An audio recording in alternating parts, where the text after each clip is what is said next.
Coming up, a Sad Styles production.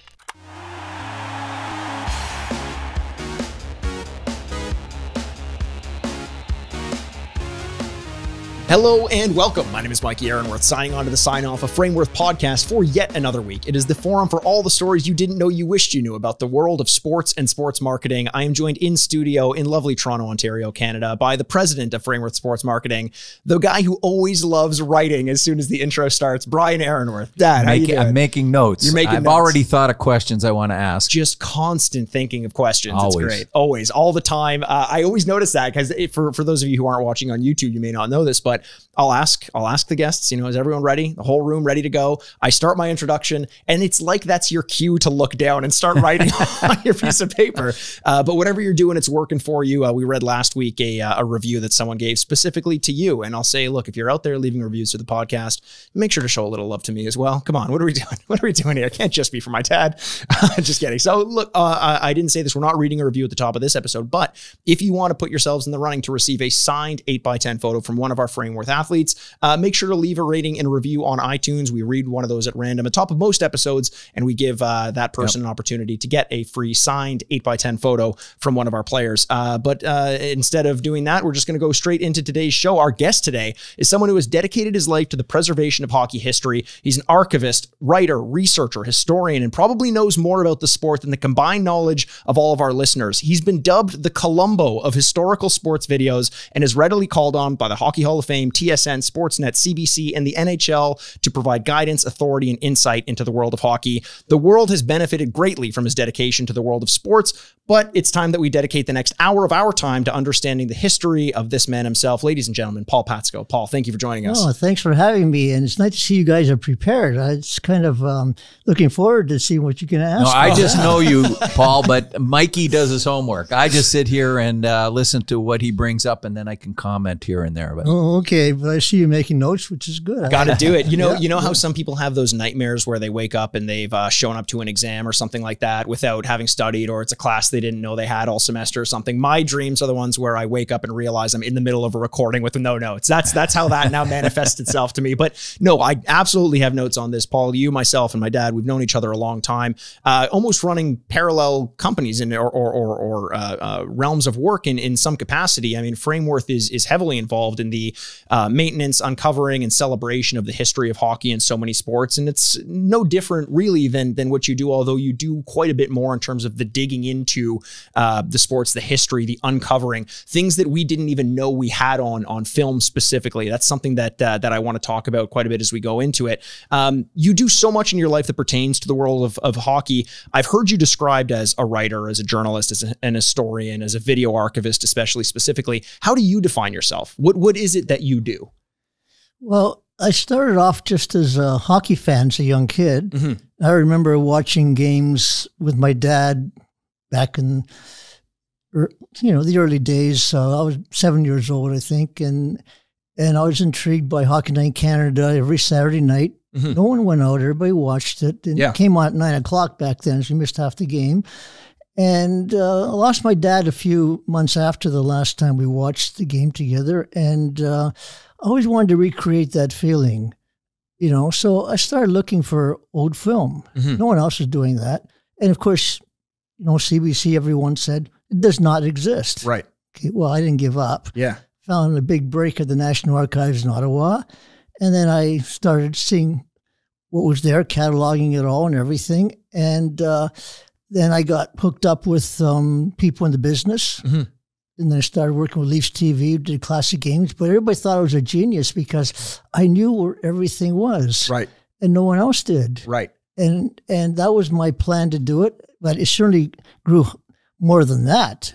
I mean, now I got to be friends with the very players that I watched with the Leafs back in the 60s. And that's incredible to me. Are you saying, Paul, that CBC didn't keep all the film? No. It surprises me. It's complicated. See, back in Hockey Night Canada started in 1952-53, and only one game was preserved from the first year of the English broadcast. Mm-hmm. Now, they were done on kinescope, which there's no videotape then, so they just put the camera on the TV, and they filmed it on 16 millimeter films. Right. So you'd need quite a few of those to do one game, but they just didn't keep them. They were either thrown out or they were sent to the National Archives where I found them. Right. Now, in the 70s, when videotape came along, well, you could tape over it, which is what most the CBC did. Yes. So the hardest footage to find is the 1970s, believe it or not, of games. Yeah. So the collection starts from the TV collection starts from the early 50s, and it goes all the way up. Right. And most of the games from the 80s were preserved. Many from the late 50s and into the 60s, and that's another story, how the 60s ones were found. And I could be on for 2 hours explaining how back then they separated the commercials, intermissions from the actual game tapes, sent them in different directions and all that. But I was involved in that with Mosins at the time. Bought a collection that Brian McFarlane actually had taken out of the gardens with permission from Harold Ballard, who didn't want them there. And these are the golden age of hockey games in the 60s, Leafs Stanley Cup wins and everything. So when we got all those and Leafs TV started coming, it's called Leaf Nation now or something, but I was hired to be their historical consultant. Right. And we worked on the classic game shows. And we did almost 200 different shows over the 3-4 years we did it. Right. Brought in different players, and we really, they're still shown now, and you can't forget the history. So when you mentioned, like, I'm still like this, I think this has just become so second nature to you that when you say something like you mentioned off the top, no one knew where anything was, I knew where everything was. In terms of like just the physical tapes of these games, I'm assuming is what you're saying. Where would they be? In the archives, or some here, some there, and you were sort of consulted to be the person who could find that? Is that how it worked? Yeah, that's a good question, because the actual reels, the kinescopes, were sent to the National Archives by CBC back years ago. Right. Okay, they're just put there. Okay, and they don't. They have to have someone go through it at their end to make sure they know what's there. That wasn't done until maybe the late 90s, early 2000s. Wow. But no one knew they were there. Right. But I made a number of trips to the National Archives, and you get friendly with the people there, and you sort of find things easier that way. Yeah. So, but some things are found in basements, in garages. Whose basement? Anybody's basement.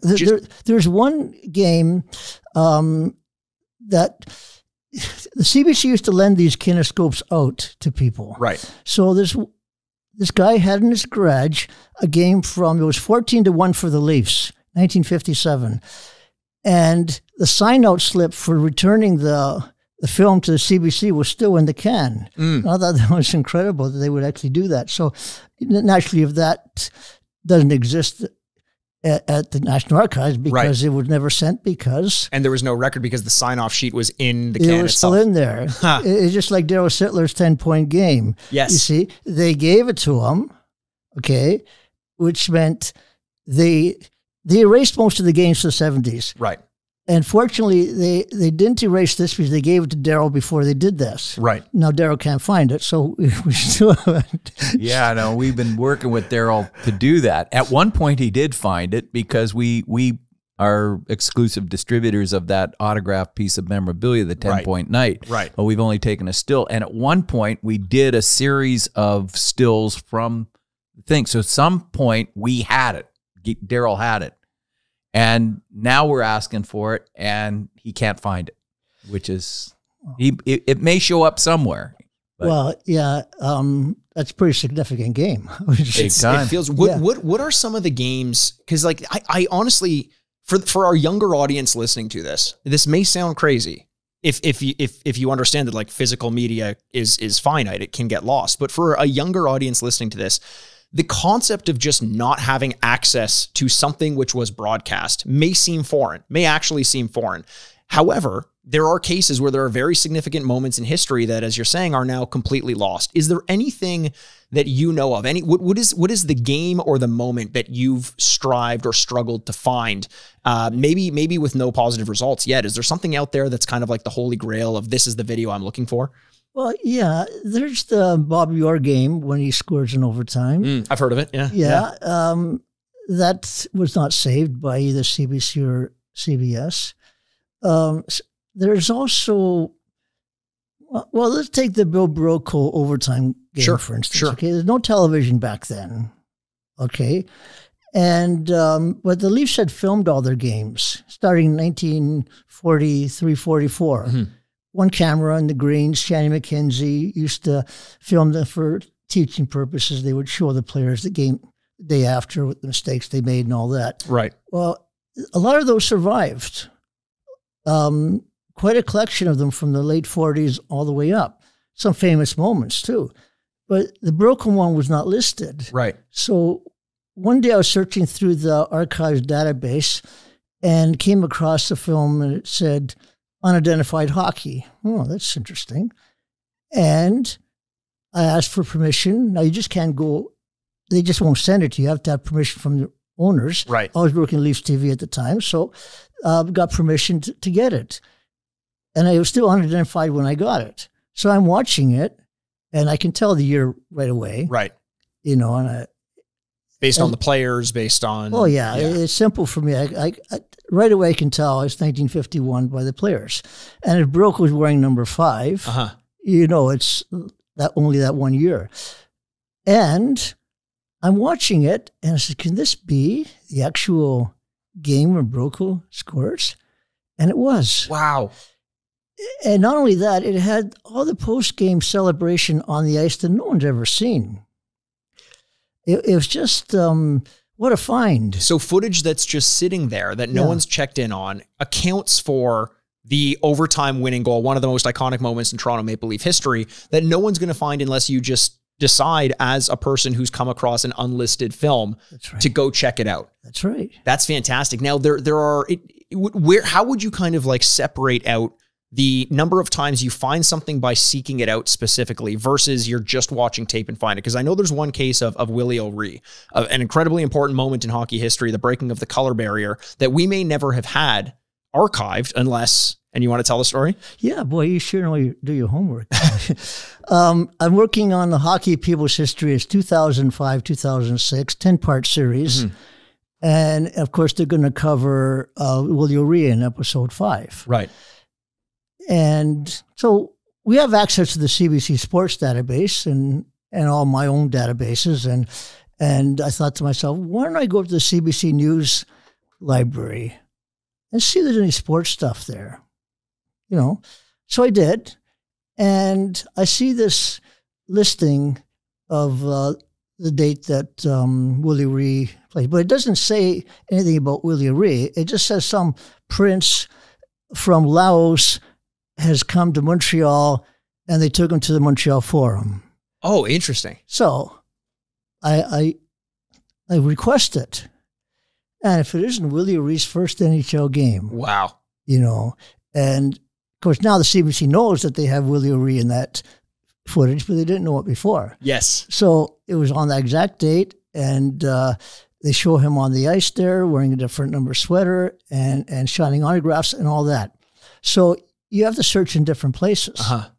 So and you got to get think outside the box a little bit, well, as you have opposed to doing a search for Willie and finding nothing, and then finding it in a circuitous route. So had you kind of put 2 and 2 together, because you mentioned that you were doing work for a documentary about Willie O'Ree at this point when you were seeking it out. So did you kind of, before you put the film in, did you put 2 and 2 together that the date of this film is this date, and you as a hockey historian already would have known what date he played his first NHL game before you started playing that tape? Did you think there was a chance he was going to be on it, or were you just incredibly surprised when you saw it? I thought there's a chance because they took him to the Forum for a game in Montreal. Right. Well, he was going to a hockey game, and who debuted that night? It was Willie O'Ree. So you think, well, is it possible that they had film of the actual game and show Willie O'Ree, and they did. That's amazing. And this has to be why, you know, I mentioned in the intro, it's kind of half joking, but you've earned the nickname, the Columbo of sports film. When did this happen? And was there a specific moment where people started to call you that?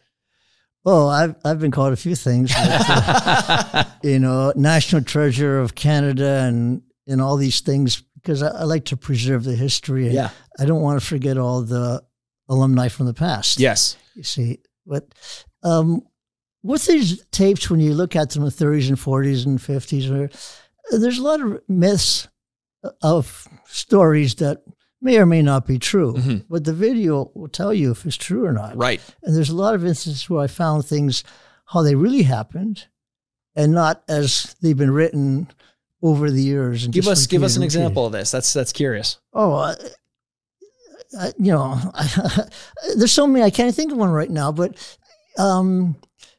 more recent was Alan Stanley never taking a face off in the last minute of the game against Montreal, and he'd been taking face-offs the whole game, the whole series, the last 10 years, like that story. But that's a minor one. There's so many where you can say so-and-so won a fight, and then when you look at the actual video... Wasn't the case. It's not exactly how they read it up. The Ferguson-Bobby Hull fight, you know, and everybody said, oh, Fergie broke Bobby Hull's jaw and all that. Well, not even close to what really happened. That's amazing. You see? Now, no one else has seen this because I have it, because once you release it, it's not rare anymore. Do people ever get upset that you're almost ruining the allure of a story like that? I mean, I'm sure Bobby Hull fans are glad that you've set the record straight. Oh, yeah. You do it all kinds of social media and everything. I know you know all the players. So what did Bobby say when you kind of can back his side of the story up?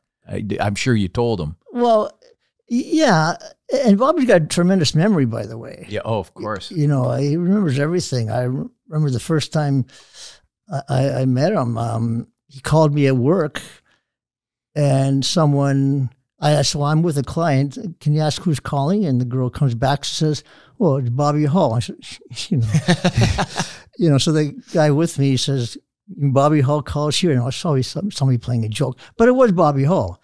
And he needed video for something, and then he came over to the house, and then he said, well, how much do I owe you? I said, nothing. I got Bobby Hull in my house.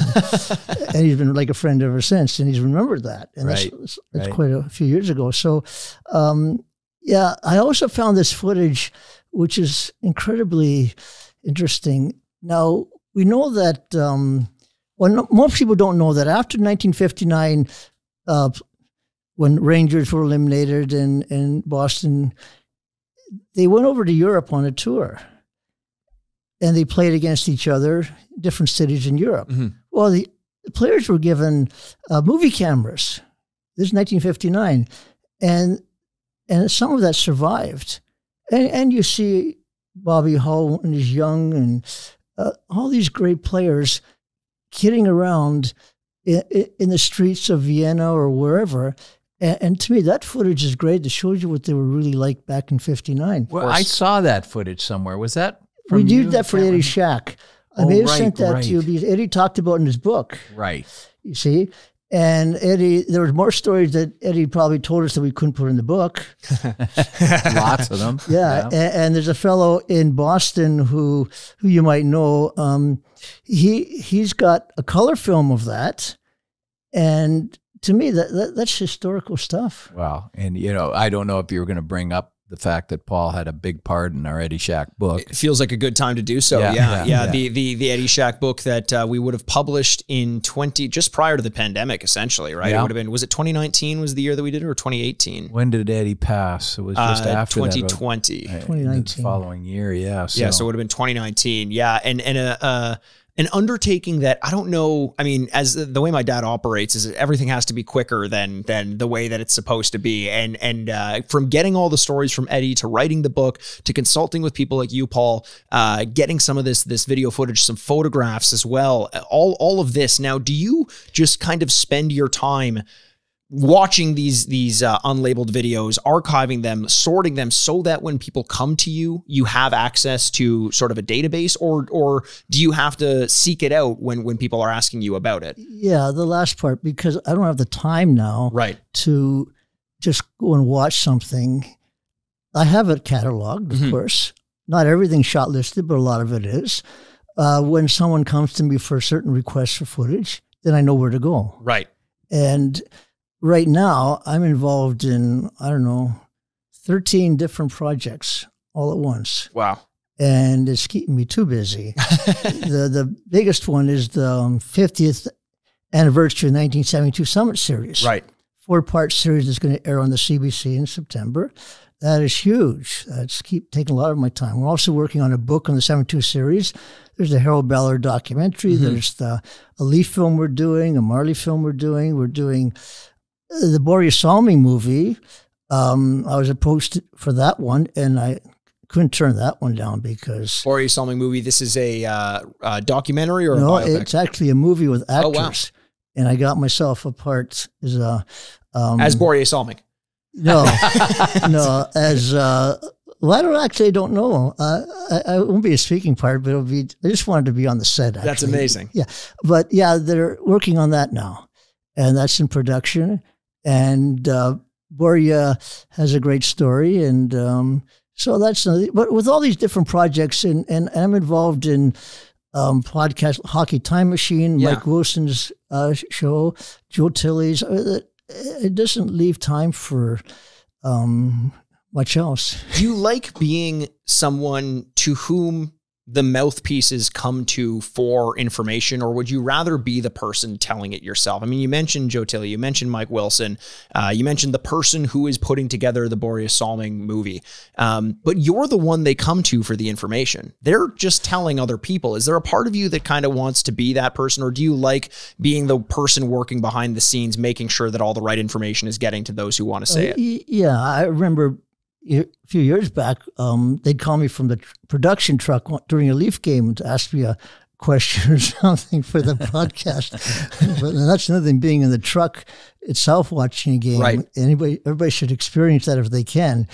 I get a lot of requests, and it takes time to fill them all. Most of the things I can help with. Okay. So I just try. Now, as far as all this notoriety and everything, well, it was good at first, but then you sort of, I don't have an ego like that where I want to be the guy.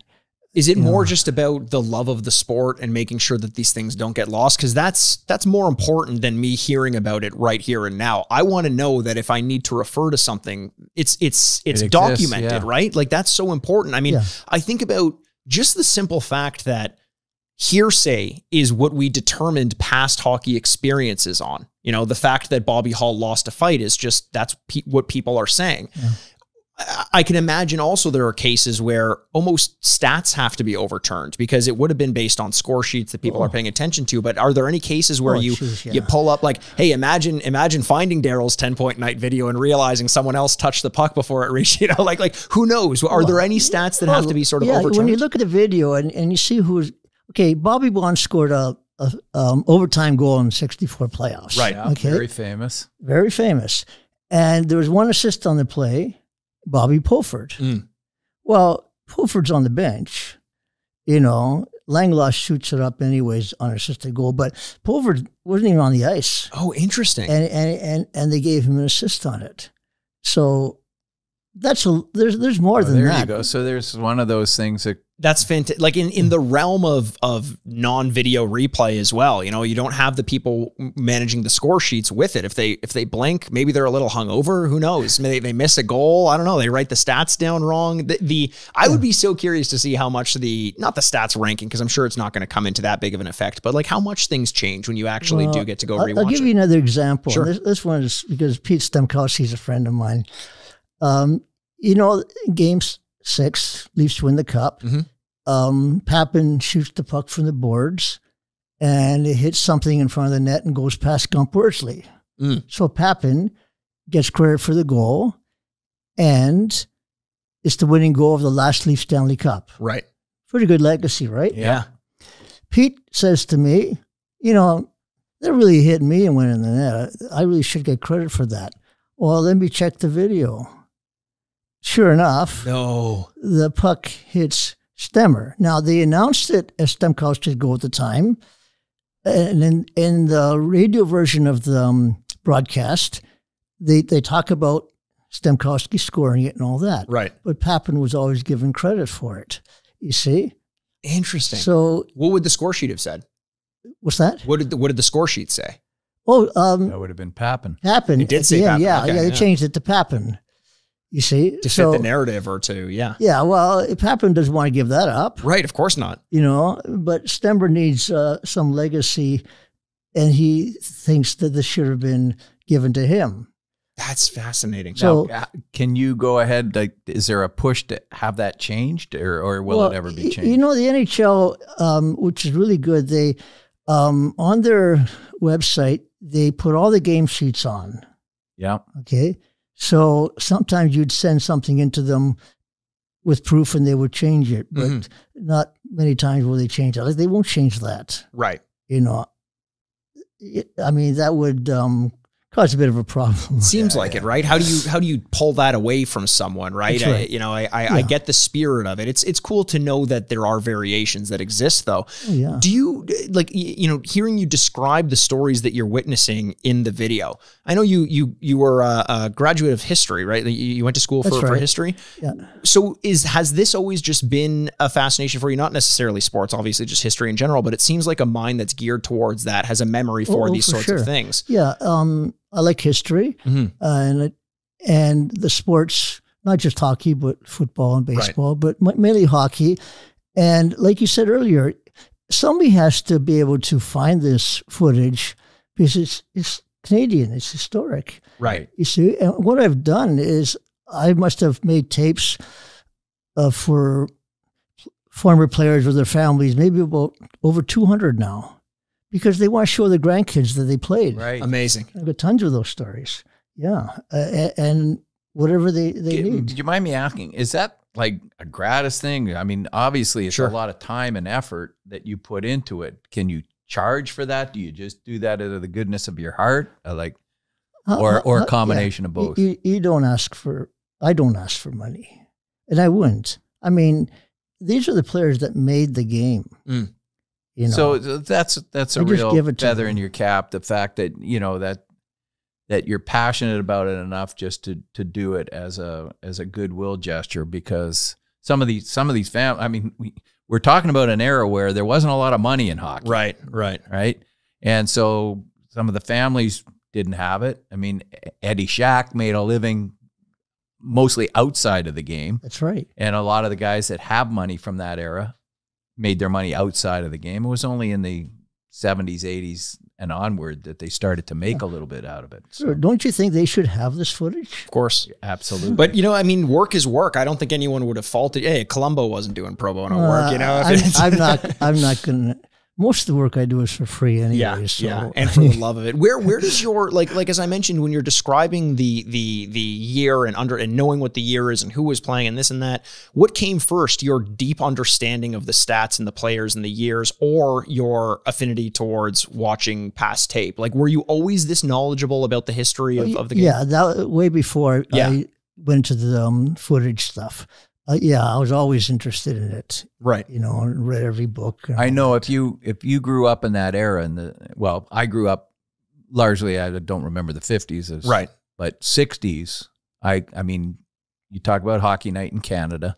You were allowed as a kid to stay up as long as you could stay up on a Saturday night to watch the game. If you could stay awake the whole time, you would be able to do that. That was when they broke the rules, so kids could stay up and you would watch that game till the end, or you'd be carried up to bed because you fell asleep. You'd never fall asleep. Yeah. You'd watch that game, and it was Wednesdays and Saturdays were the two games religiously.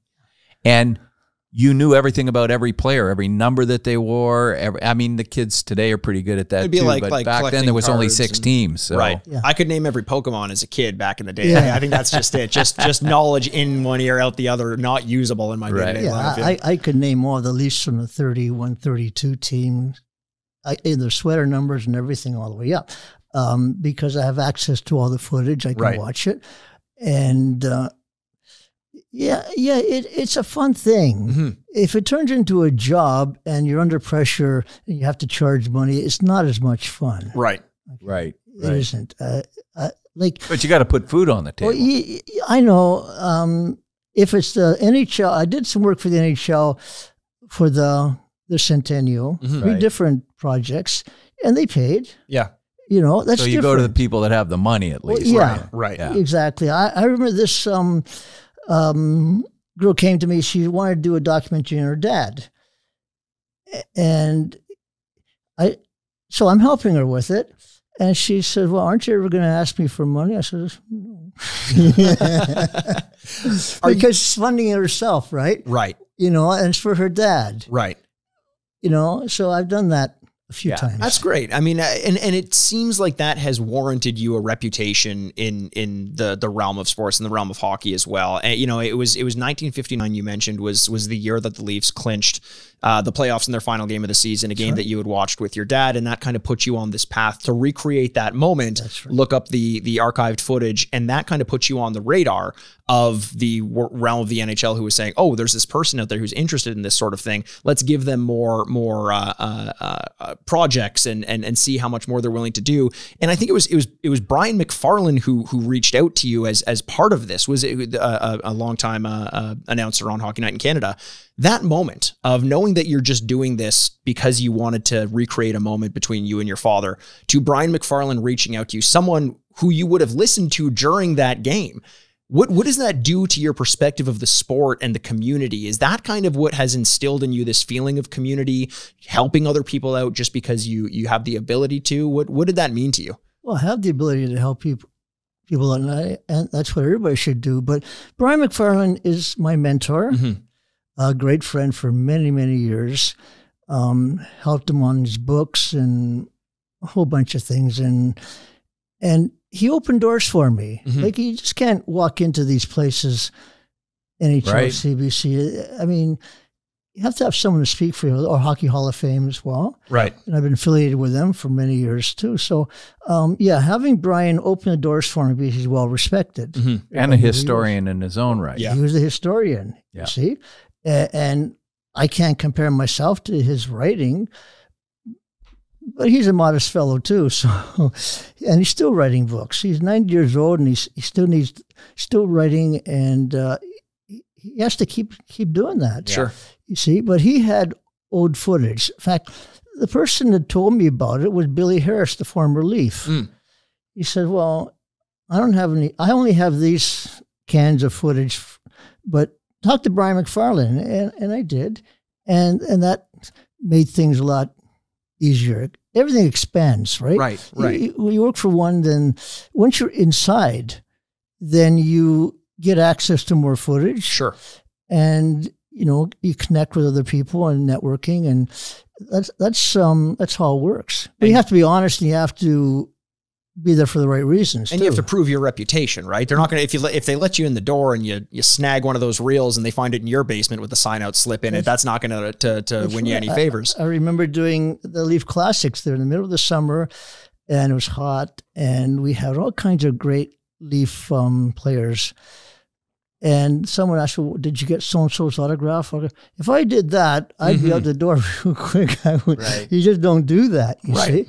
You have to respect the players. You're there on a professional level, and that's what you're there to. It's pushed. I mean, broadcasters are not supposed to be doing that, but they'll ask the odd player here and there. And, you know, the players sometimes are happy to do it because they like the broadcaster, et cetera. But on other times, they think it's pretty unprofessional. So you know when you can ask and when you can't, if you're respectful and you're the right person. Yeah. Now, I think Brian McFarlane, I may have the timelines wrong here, but would have put you in touch with Harold Ballard, who had essentially been working with Brian to say, I've got 800 Leaf games on tape. Get it out of here. And had you not been there at that time, there's 800 Leafs games that, knowing Harold Ballard, dumpster out back, maybe we never see it again. Yeah, that's an interesting story.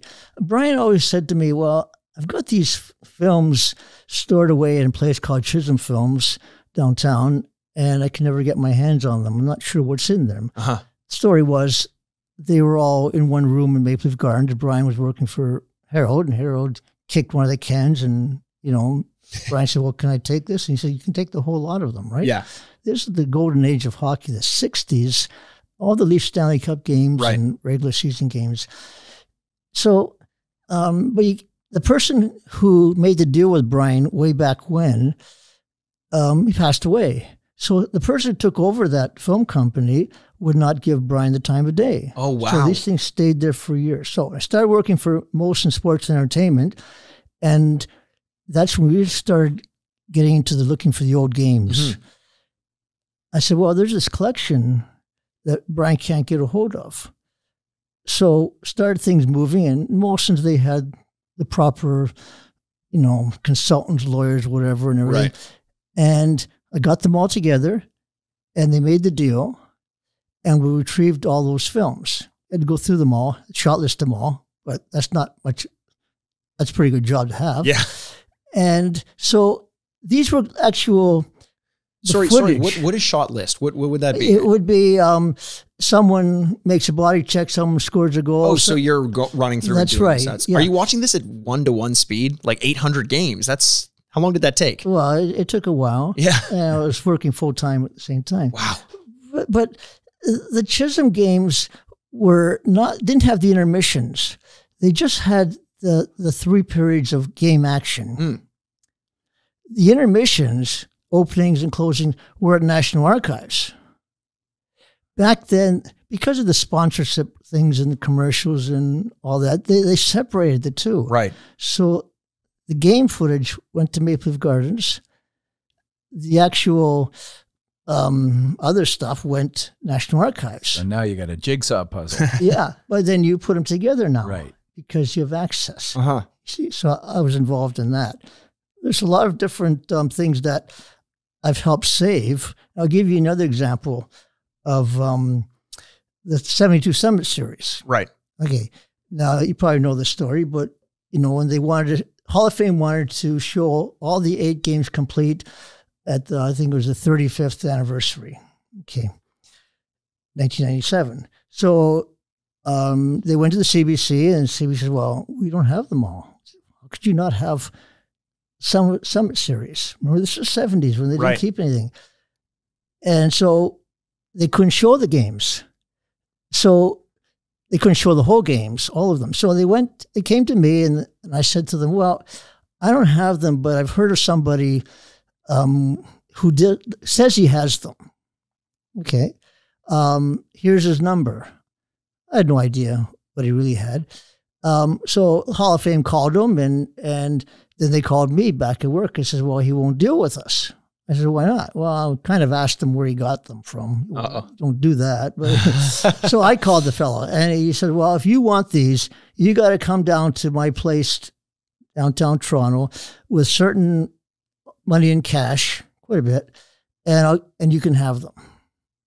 So I thought, well, this is kind of dangerous, but what if this guy has those games? Sure. So I did that. I went to the bank. I took all the cash out. I went to a place downtown I'd never been before. How much cash are we talking? Well, it's a few thousand. Yeah? Yeah. And I went down there, and he wasn't home. He finally came home, and he lived in a basement apartment. Cigarette smoke was just terrible. And he was a musician too, so he had all this talking about music stuff. I just wanted to get out of there. Sure. So it turns out the games were on Betamax, if you remember Betamax. Yeah. And not only did he have the 8 games, he had Game 9. I looked at it and said, what's Game 9? It was the game against the Czechs. I forgot all about it. Oh, wow.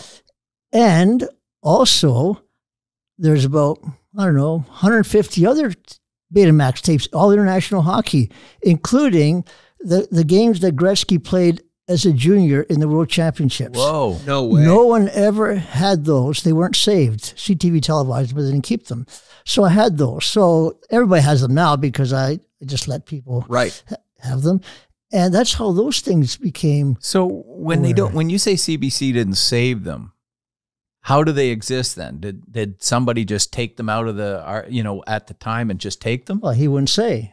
Oh, he wouldn't say. How, like, what would your guess be? Like, you can't, you're not recording it on a VCR. Obviously, you had a Betamax machine, but you didn't have one in 72, that's for sure. So the answer is I don't know how he actually got them and why he used Betamax. And finally, if I didn't do that, no one would have seen the whole game. But that's not the end of the story, though. Okay. So it filled in parts of the games that CBC was missing. Right. But they still had half of game 1 in French and half of game 4 in French. So you couldn't really put out a DVD set with split language. Okay? Right. And you didn't want to do it silent either. So I said, well, I know this guy in Alberta who actually taped Foster Hewitt on a reel-to-reel back then. Well, maybe you can get those tapes off him, and then you can put that English over top of the French. And that's what happened. They had to do it every 10 seconds because the speed is different. That's right. So when you see the games, all 8 games, you don't know all this that put them all together. It's a great story. I'm now understanding. I'm now understanding what you meant by no one else knew where everything was. Yeah. This isn't archives. This is hearsay of a person in Alberta who recorded it on a reel. Like, that's fascinating. That's right. And if it doesn't happen, we just don't have access to one of the most important hockey moments in the history of the sport. It's unbelievable. Yeah, that's right. We don't have to stick on this too much, but I'm still wrapping my head around this. This is kind of a new concept to me. You mentioned, like, I don't know how he got his hands on these reels. That's right. And I asked for sort of a best guess, and we can kind of, who knows, but like, it kind of has to be that someone took it from the archives or like, because there is no, unless the person's at home filming it on their own camera, which I can't imagine that would have been the case. Are you assuming that there's a these are the real tapes, right? So they're in Betamax. Now they had to have been copied on Betamax from the originals, right? When, I don't know. Like I said, I didn't ask questions, right? Okay, and but to have the 72 games, what more important hockey games are there, like historical stuff in Canada? Yeah. In Canada, you need them. Yeah. And I'm so this, like, here's the thing is a lot of people, I think, hear this as like a happy story, and it is. In this circumstance, this is a good story with a good ending. But do you lose sleep at night thinking about hockey's version of the Library of Alexandria burning down? What games are we missing out there? What do we no longer have access to? Are there those things that are out there that you just haven't, for the life of you, been able to figure out? Well, there's quite a few, actually. People in Toronto remember watching the Hamilton Red Wings junior games on CHCH. None of those games exist. Some of the games exist without sound because there's no TV. Right. And I'll give you an example of something that was a happy story. Okay. Unusual. Okay. Bill Barilko scored overtime in 1951, and that puck sits in the Hockey Hall of Fame. Right. Okay. So one day, someone comes and says, well, I have the puck that Barilko scored in overtime. I said, well, I thought the Hall of Fame had that. Well, no. Here's the story. My dad was at the game. Barilko scores. And he asked the nurse if he can go on the ice and pick up the puck. I said yes. No glass on the sideboards. Right. Jumped over, retrieved the puck, and they kept it in the mantle in their home for all these years up until about 5 years ago. Uh-huh. Okay. Well, who do you believe? Do you believe the Hall of Fame, or do you believe someone came out of the woodwork many years ago? Well, you believe the Hall of Fame. Right. Okay. So the guy says to me, my dad was on there. This is a true story, I said, well, let me check the film. Because I'd mentioned that the post-game coverage, the camera kept rolling after Barilko scored in all the celebrations. Right. So I'm watching it. No one else has seen this. Oh, my God. And I see this, the players are going towards the bench, congratulating, and I see this figure walking towards the net. Oh, my God. You see. And I said, well, maybe there's something to this story. So you see him. So what is? Do you take this information to the Hall of Fame? Oh yeah, they can't say. Yeah, they know all about it. Okay. Okay. But in fairness to them, how can they say, well, we don't have the royal puck?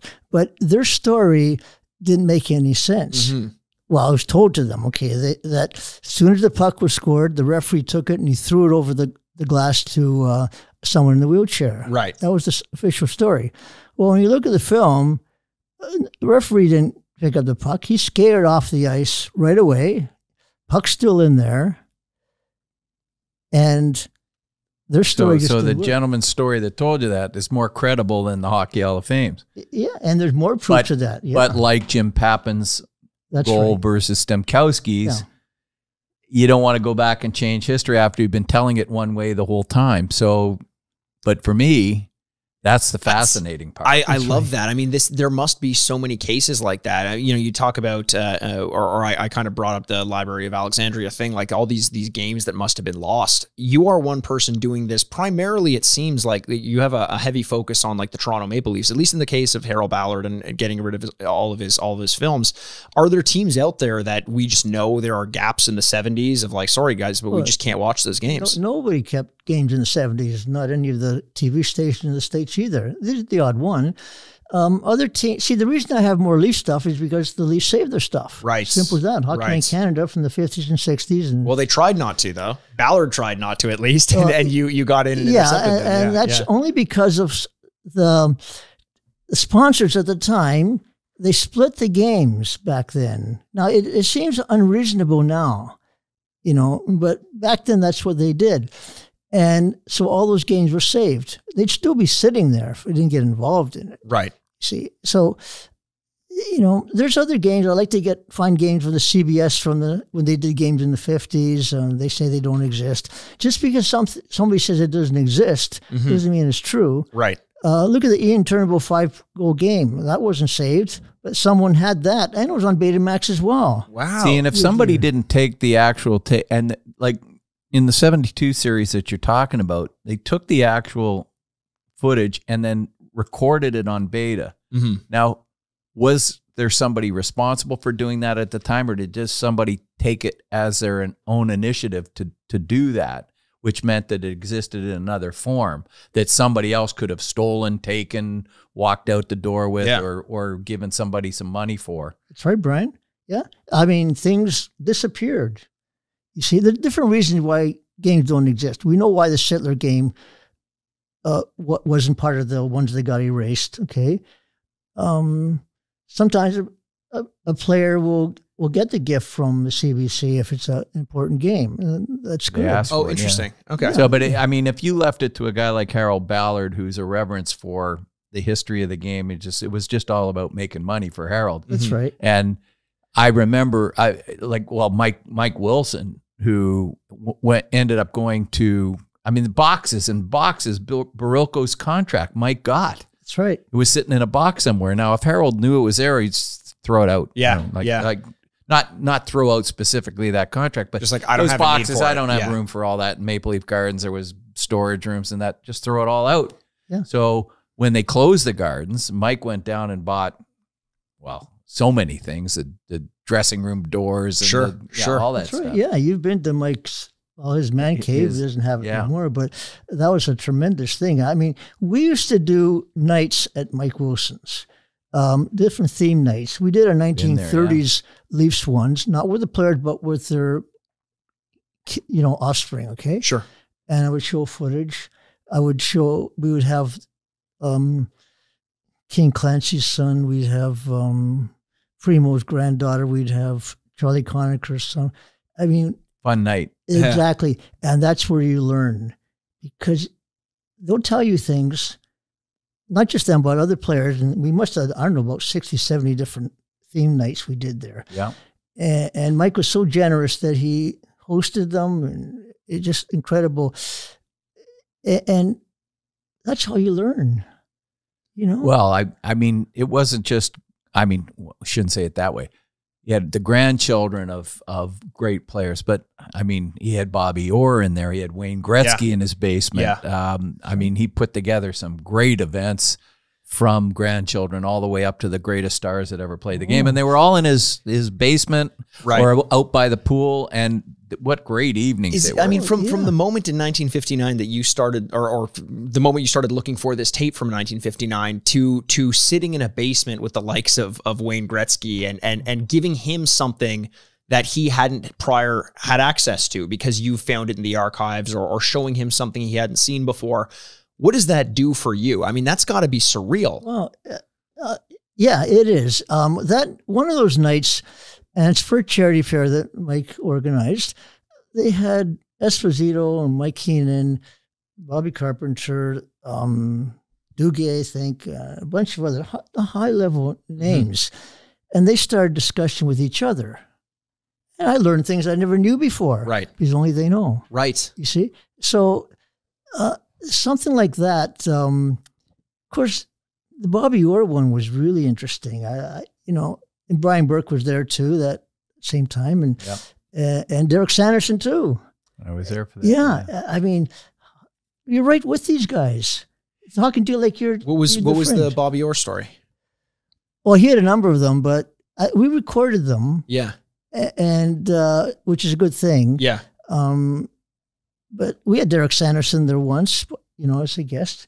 I can't name you all the different people we had, but right now we're doing a hockey time machine where because of the pandemic, we couldn't do our alumni lunches. Well, we're back doing it now. Right. So it started off small just to keep our group together, but it's sort of when I get involved in something, it gets bigger. And we've even had Tretiak and Mikhailov and Yakushev on live from Moscow for one show. We've had all kinds of different. Scotty Bowman loves it. He comes on. He loves the history.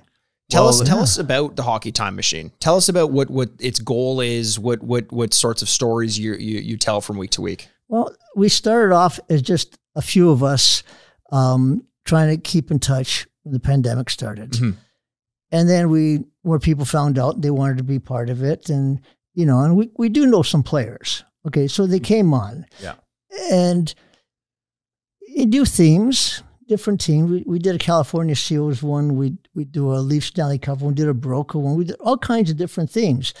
And we show footage. They use my footage. Right. We have two excellent, three or four different moderators, including Mike Wilson and Steve Paikin of TVO, Glenn Dreyfus, amazing man in Seattle, and Kevin Shea as well. So they make the show up because they're so good. They're professional. They're great. You see, but we asked them questions about things that normally they won't get asked, and we'll show a video. I remember this one that we had Jim McKinney on, funniest guy ever, and he's talking about his high school days, and he says, well, I played football, for this high school, and that same moment, we put up footage of him playing football. No. You see? So probably something he's never seen before. No, he wouldn't have known. So, we do things like that. That's amazing. And it's available on YouTube? Yes. The Hockey Time Machine YouTube channel, they're all there. And we were featured in the New York Times. There were a whole big article on us and a number of other publications and things. And it's a lot of work, but we're going to continue on. The one we're having in May 26th, I think, we're having Chris Hadfield come on live with us. I asked him, so you think you can spare 10 minutes and we'll record you whenever it's good for you. Yeah. Talk about your grandfather who was associated with the Leafs.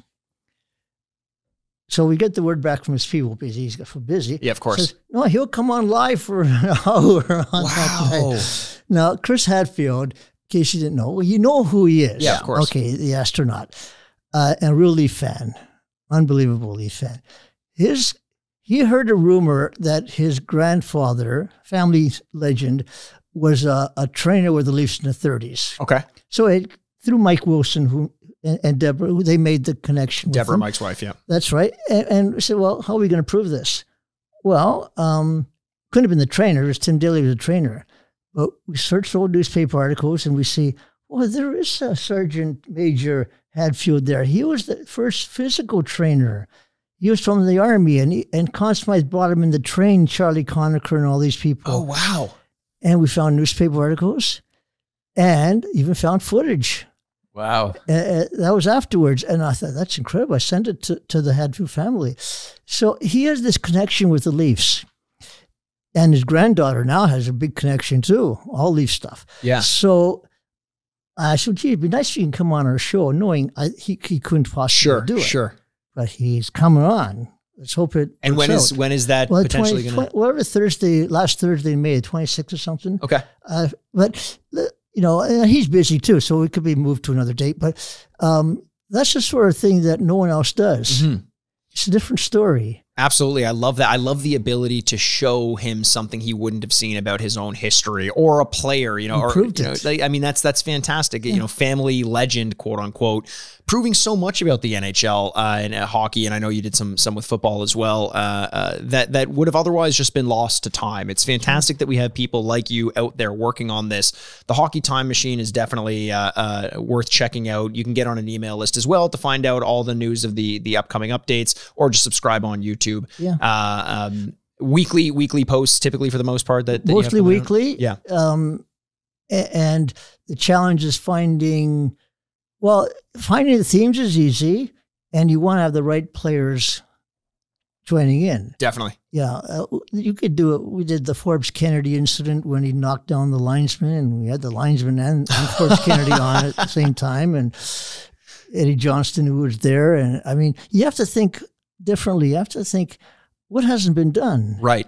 And what the referees give a different perspective. Of course. Let's get a referee in or something. That's how you make good entertainment and build your knowledge base. Yeah, everyone knows about, Bobby Orr scoring the goal, but those smaller stories, it turns out that the fascination for those smaller stories is insatiable. I mean, we all love to hear them, and it's great to know that there are people like you out there perpetuating them, finding them, posting them, letting us all kind of revel in it, including the people who took part of them in the first place, who in their minds probably relive the situation differently than what they actually see on video, because all of our memories kind of play tricks on us in those regards.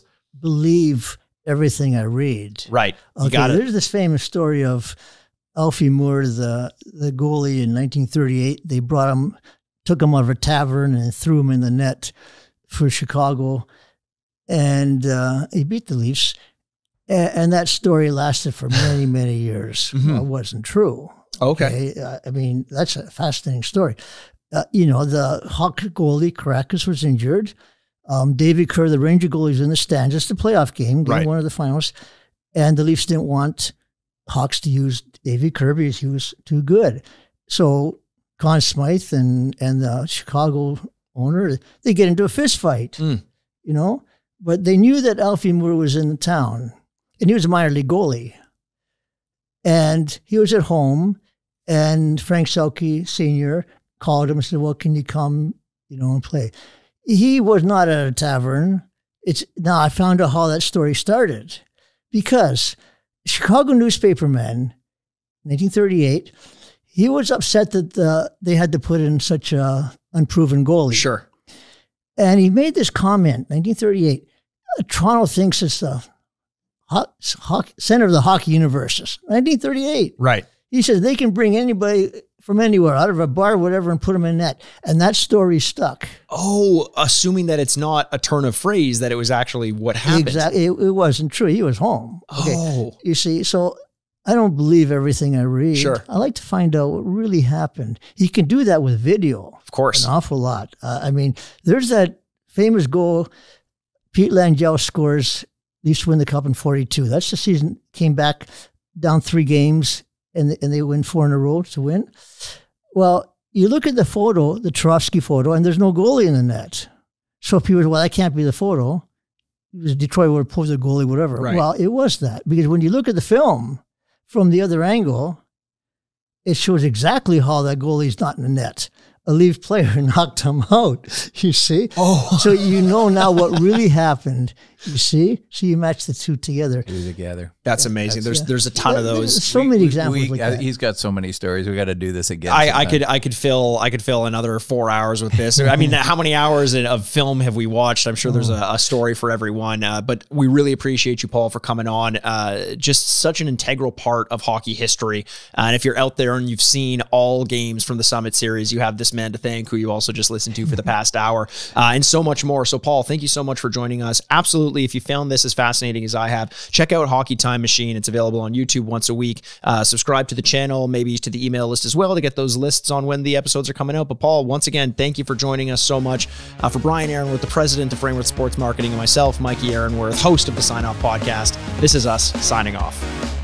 Well, ladies and gentlemen, we made it to the end of yet another episode. Thanks again so much for joining us. You can find videos of all of our episodes on YouTube by searching the Sign Off Podcast. You can also follow us on Twitter at Frameworth Sport or Instagram at Frameworth Sports. And hey, if you're not sick of me yet, you can find me on Twitter over at Retrograde Mikey, or you can always find me embarrassing myself over on Instagram at Aaronworth. The Sign Off is a proud product of Fadoo Productions and Sad Styles Productions. Executive producers Mikey Aaronworth and Andrew Bascom. Until next week, this is Mikey Aaronworth, signing off. Furnished by Sad Styles Productions. Get into it.